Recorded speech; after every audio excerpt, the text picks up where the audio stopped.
The well Spider-Man has finally ended, and it's not looking good for Peter. As the crime lord of New York City, Tombstone was arrested and put on trial. Spidey was able to convince Tombstone's daughter, Janice, to testify against him. So as he got out on bail, Tombstone then decided to kill his own daughter. Fortunately, Spidey realized what Tombstone is planning, and he crashed into the scene just in time to save Janice. The web slinger and the crime lord fought across half the city, and they ended in a subway station, beat each other nearly to death, and Spidey gave Janice time to escape. They both went insane. But when Tombstone was about to get killed by a running train, Spidey risked his own life to save his enemy. He got badly injured, so Tombstone took the chance and proceeded to end his life. But then he learned that Spider-Man wasn't just there to save Janice, but to save Tombstone from killing his own daughter, and it stopped him. He dropped his weapon and fell unconscious into the ground. So with no further interruptions, Tombstone trial begins again. Welcome to Comicstube YouTube channel. In today's video, we will review Chapter 60 of The Amazing Spider-Man, the final chapter of Save Wales. You can get the previous parts on this playlist. So if you guys are new here,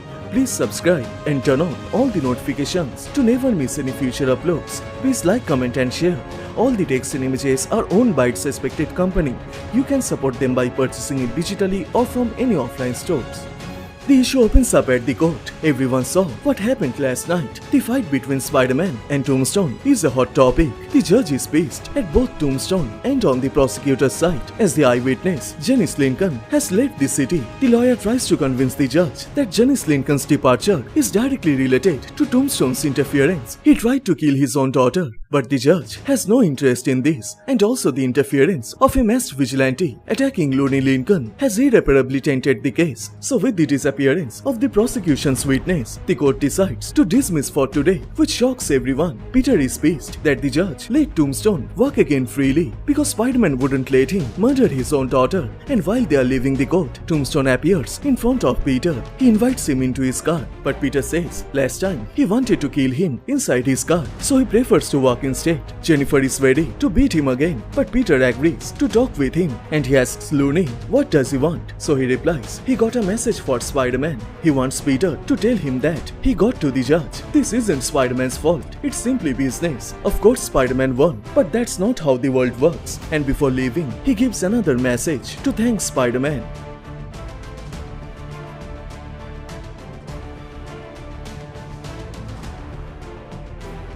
Later at Fish Center, Peter visits there to meet his Aunt May, but seeing his face, May gets worried. She knows what happened between Spider-Man and Tombstone, and she doesn't want her nephew to get involved in this. She tries to convince Peter to stay away from Spider-Man. He's going to get him killed someday. But then Peter sees some police cars are chasing after something, and he knows what it is. He quickly tells everyone to get inside and lock the door. May tries to take Peter with her, but Peter makes an excuse and runs from that place, and he becomes Spider-Man to go up against Sandman.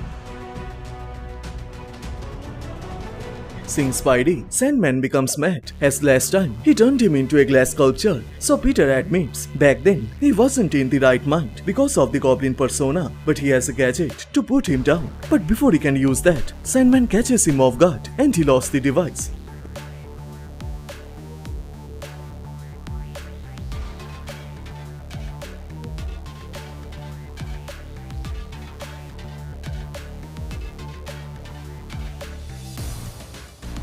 In the middle of the fight, Aunt May appears with that gadget. Peter gets panicked. He quickly rushes to save his aunt, but before he can put her to safety, Sandman grabs him from behind and begins to crush him with a powerful grab. But that's what Peter wanted, as he has the device, and by activating that, Peter blasts him into pieces. May thought she helped Spider-Man to kill Sandman, but Spidey says the device only prevents Sandman from forming. And May realizes Peter risked his own life to call Spider-Man, and then she tells him he's ruining her nephew's life. His business with Tombstone almost killed him. Peter has a good heart, but how can he allow him to do such things that can end his life? So she begs Spider-Man to leave Peter alone. In the recent years, he has lost so much. His relationship, his friends. Does he have any idea what he has lost? So please, leave Peter Parker alone. But as she is leaving, Spidey stops her. He tells May that Peter works with him because he needs to help. Of course, they have gone their separate ways many times, but Peter knows if someone is in danger and he doesn't call Spider-Man, then he won't be able to forgive himself because he wouldn't have everything in his power to help, and then he wouldn't be Peter Parker. Peter tells everything what happened with Sandman. He tries to lighten the mood, but May stops him and asks Peter when he runs off, gets himself hurt. It's because someone needs help, isn't it? So Peter says yes, and then May smiles as she thinks Ben is proud of his nephew. May also knows about this new girl, Shay Marken. Anna tells everything about her, and May hopes that this time everything will be good for Peter. 2 days later, Spidey and MJ Jackpot find themselves against an enemy, the Dichromator, who has the power to separate color particles, and the two engage in a fight to take down the criminal.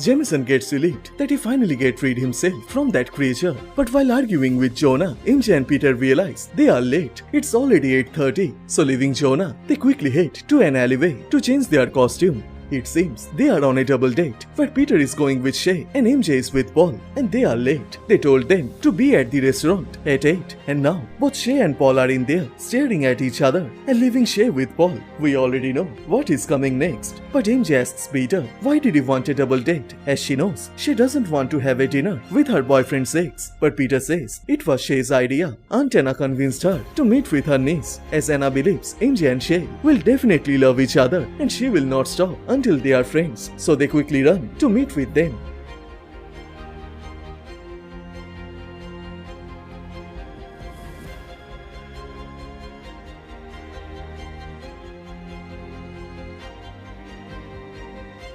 Before entering into the restaurant, MJ tells Peter, fighting crimes with Spider-Man, rushing across the town so they don't disappoint their dates. It is fun, and she is glad to be here. Peter brings her home. He didn't stop looking for her, so MJ thanks Peter for coming to save her, and Peter says he will always come for her. And finally, they join the two, Shay and Paul, and spend a wonderful time together for now.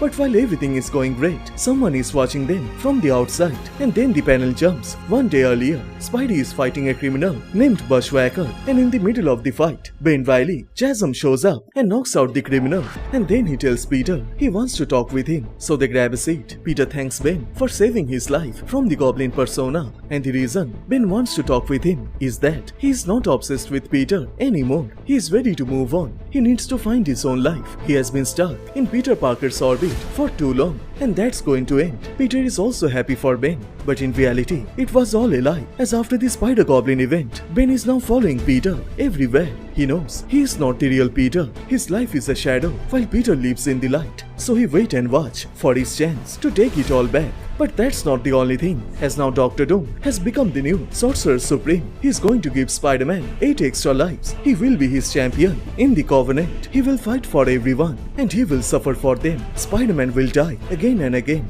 And with the upcoming The 8 Deaths of Spider-Man, the final chapter of Zebwell's Spider-Man, Chapter 60, comes to a close. So which part you like the most? Please let me know on the comment section down below, and please like this video and do subscribe, as this will motivate me to make more contents. Thank you so much for watching. Everyone stay safe, and I will see you guys in the next one. Bye.